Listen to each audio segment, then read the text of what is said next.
Good morning and welcome to the NBA Daily for October 25th, 2024. I'm Dave DuFour here with Zena Keita. Coming up, the Thunder roll the Nuggets, and we've got Andrew Schlecht in to talk about it.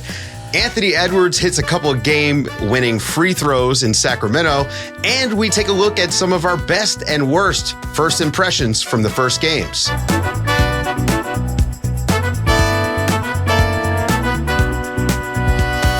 Good morning, everybody. Good morning, Zena. Good morning, Andrew.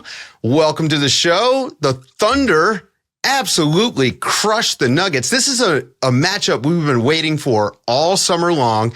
Andrew, I'm going to throw it to you first because, you're our Thunder guy. Wow. What an opening game for the Thunder. They didn't even have Hartenstein, and they still crushed the Nuggets.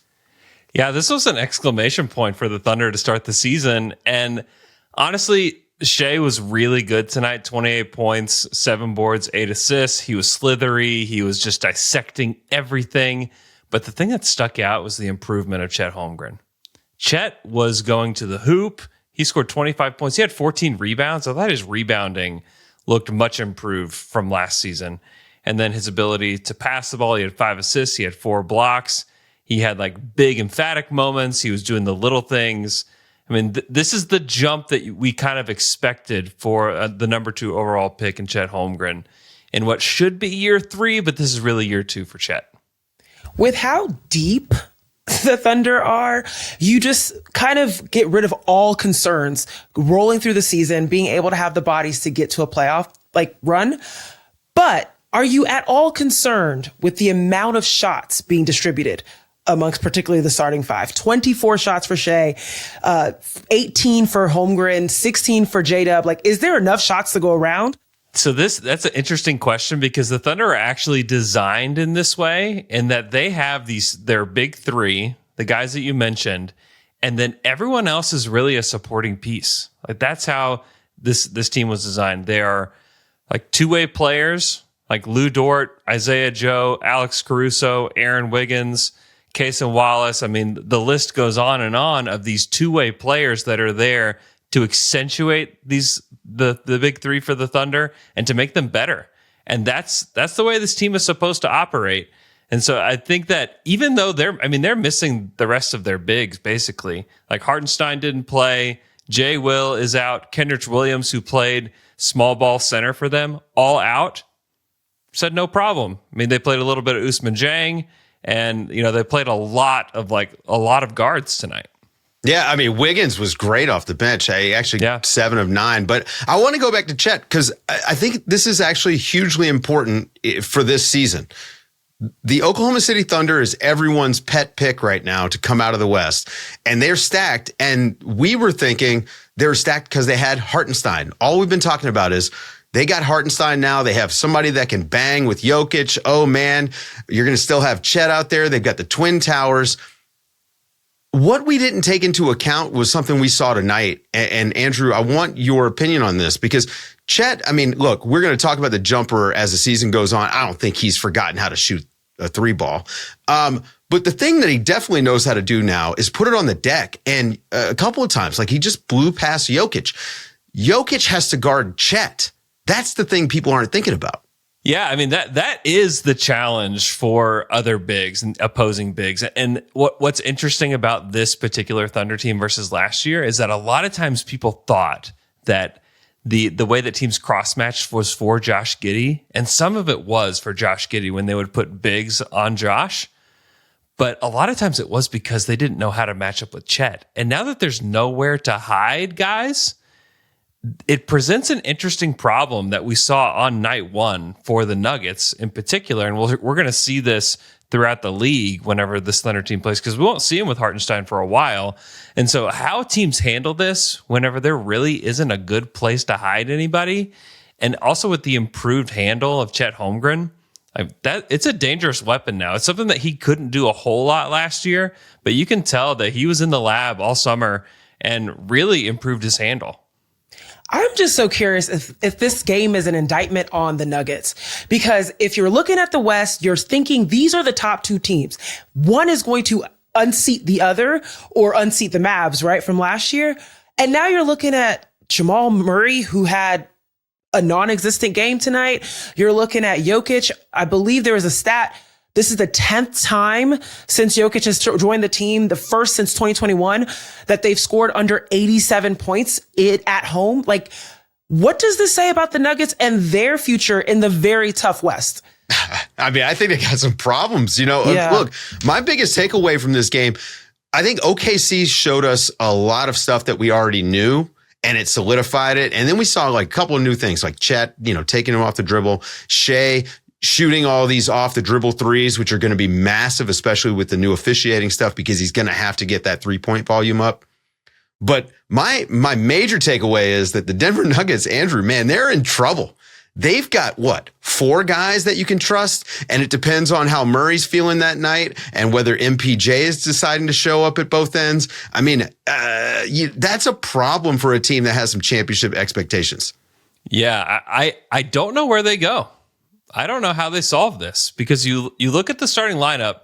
I think the starters are going to be fine. They didn't play great tonight, but I think they're going to be fine. I love Christian Brown's aggressiveness. I think Jamal Murray will be better than this.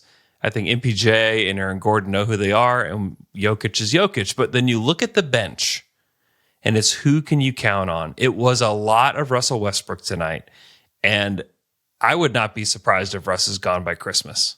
I was going to say the same thing. He's minus 24 in 21 minutes. I mean, it was a disaster. Yeah, on both ends. And it's loud. And that's the way that Russ has always been. Like, Russ is loud in good and bad ways.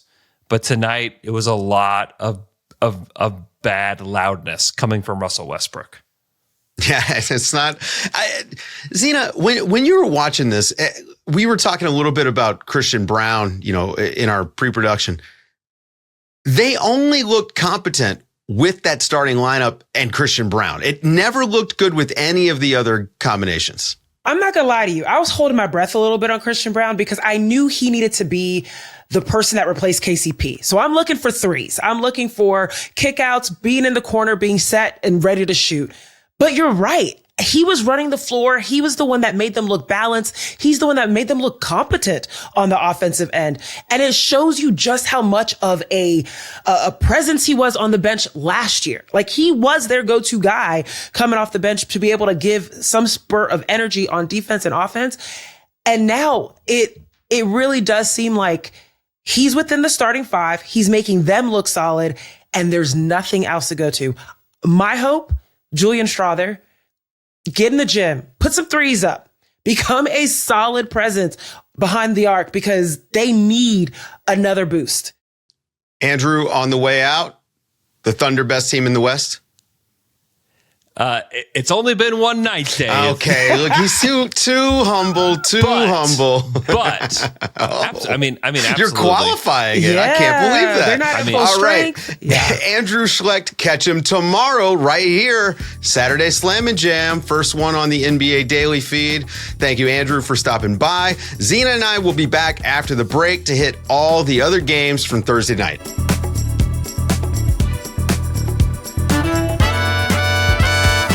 I know it's only their second game, but I'm not going to lie. I had the Minnesota Timberwolves just written in ink for a panic meter segment on this show, and they somehow pulled out a win against the Sacramento Kings. Anthony Edwards hit the game-winning free throws with 2.4 seconds left to give them the victory. I'm going to tell you right now, I'm not really impressed with the Timberwolves. I understand it's a work in progress. Julius Randle happened to hit some shots tonight. That's the only difference between this game and their game against the Lakers. He happened to hit a lot of shots in this game. Julius Randle had 33 points, was 5 of 6 from 3, but he did more of the things, Zena, that we expected them to ask him to do. He hit some release valve threes. He actually just took them when they were available to him. It was an improvement, I would say. Dave, how dare you? How dare you say happened to have? He absolutely purposefully went after those shots. He finally played who he is, not the role he thinks the Timberwolves need him to be. No, the Randle they needed him to be. Tonight, he was assertive. He was dominant, and he was, ding, ding, ding, confident.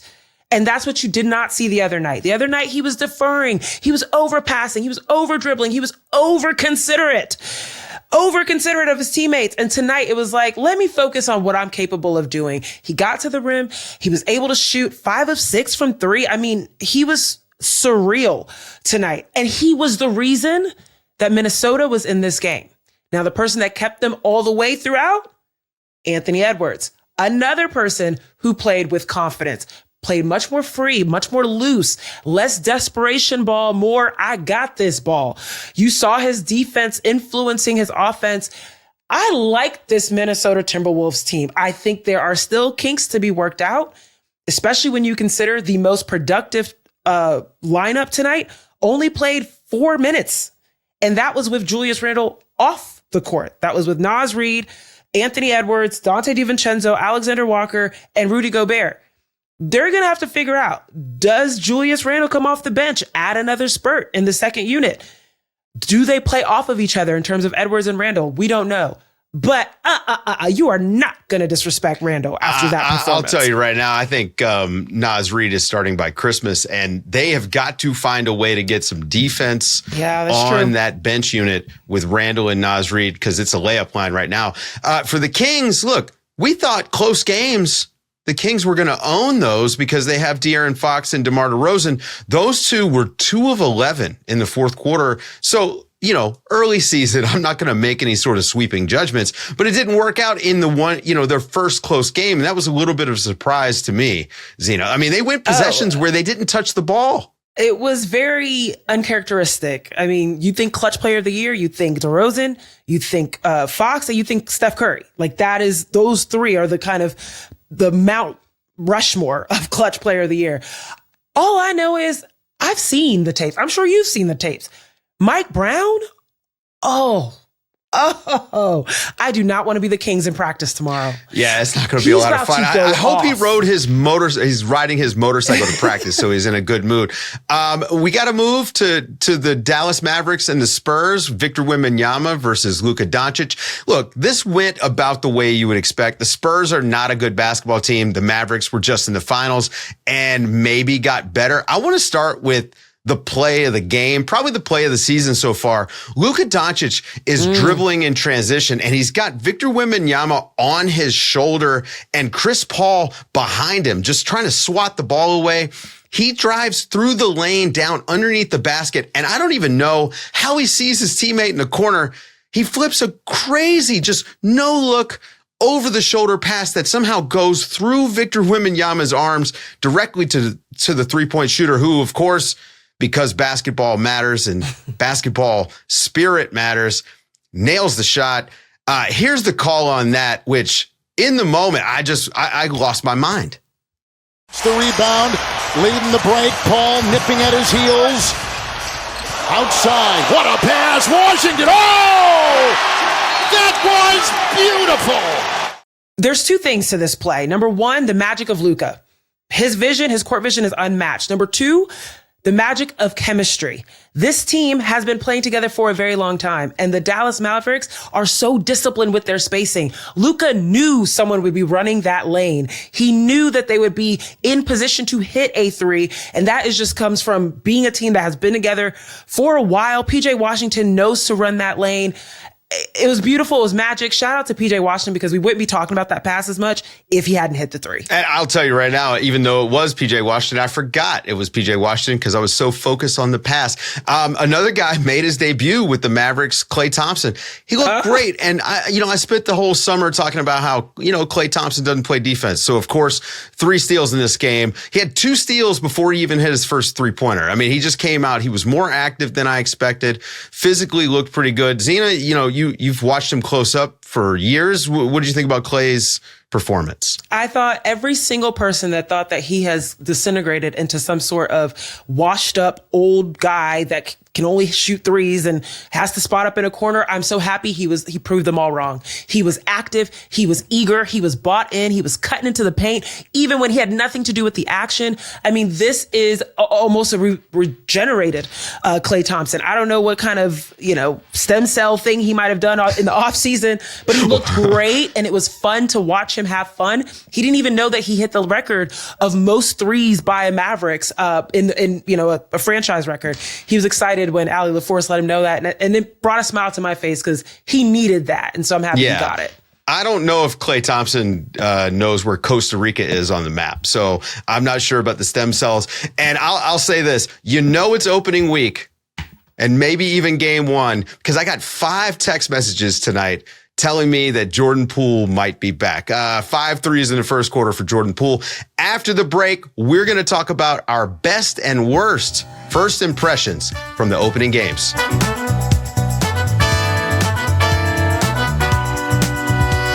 Okay, so we have one game in the books for every team.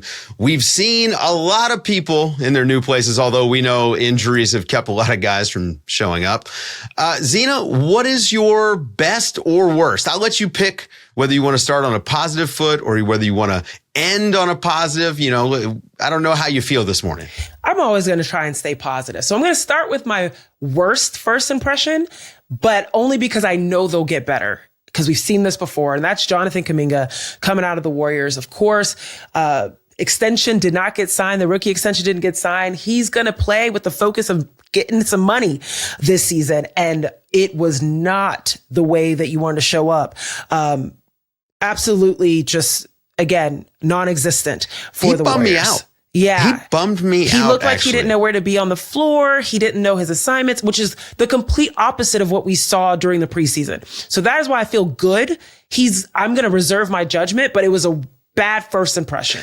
Now, how did you feel? Do you feel like part of this might have been starting next to Wiggins? Did it just throw him off? No. We already proved that him against Wiggins or him alongside Wiggins can work, especially with Draymond Green in the middle. I'm not concerned about that. I think it was just an off night. Jonathan Kuminga has shown that he can be streaky. This is the year where he's supposed to make that leap and close the gaps between that streakiness and be able to be consistent. So I'm just going to say that was one bad game, and I'm going to hold and reserve judgment. Given that they've got 12 guys, how many bad games would it take? Now, I'm not saying that, they're going to bench him, but for me, I'll follow your lead. I'll say my worst. It's got to be the Denver Nuggets bench. I mean, This is just for a team that has championship hopes. This is not going to get it done. I don't see a path to them being able to improve. I'm really confused by the Russell Westbrook signing. I was confused by the Russell Westbrook courting in the first place. And I even said, well, if Jokic wants this, clearly I'm wrong, because that guy is the best in the world. He's one of the smartest players in the league. I must be wrong. But I don't think I'm wrong on this one, Zena. How come they couldn't sign Markelle Fultz? He's still sitting out there. I'm not sold on the Markelle Fultz. I think Jokic probably wanted somebody to push the ball in transition a little bit. He wanted someone active. And what you really have heard from Jokic is he wants people to run through walls. He wants people who want to run through walls. And Russell Westbrook definitely personifies that. However, when you have somebody that can run through walls, you get some damage at the same time. So that's where you got not brain damage. That's what we're trying to avoid here, Zena. Yeah. Okay, so what was your best impression from game one? This was hard. There's quite a few players that really impressed me, but I got to say AD. Anthony Davis showed up in the way that we've known him to be. If you remember, Kentucky, Anthony Davis, active on both ends of the ball, being able to do a lot. And in the evolution he had at New Orleans, you're finally seeing that again. And you're seeing that in such a different way within the JJ Redick scheme. We talked about this in our last show, him showing up in different spots on the floor, him being involved in every single play from an offensive perspective, and him clearly being bought in. I just loved how much he put himself on the line the other night. And we'll see if this can continue, but great first impression. He showed up to the door. I'm happy to go on a date. I was going to do Klay Thompson here, but since we talked about him before, I'll just, use a podcaster trick and talk about somebody else. I think we got to say Jason Tatum. This is an MVP sort of season that he's setting himself up for. The playmaking's there. The rebounding is there tonight or last night. The scoring's been there. The 3-point shooting is there. The defense is there. And it feels like the Celtics might do this thing back to back. They just look so good. So I think the narrative will be there for him as well. As we leave, got a question for you, Zena. The Washington Wizards starting lineup tonight, they had an average age of 22.72 years. Now, I did the math on this. 22.72 years ago was February 5th, 2002. Okay. Where were you? Elementary school? I don't even know. Okay. All right. Yeah. I was middle school. I was at the Richmond Athletic Club working as a personal trainer. Yeah. Riding a bicycle around in the winter for sure. Okay. Yeah. That made me feel pretty old today. And Zena just made me feel worse. Thank you, Zena.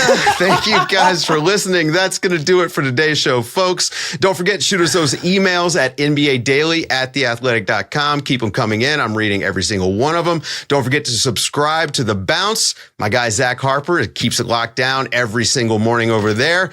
Again, rate and review this podcast wherever you listen to pods.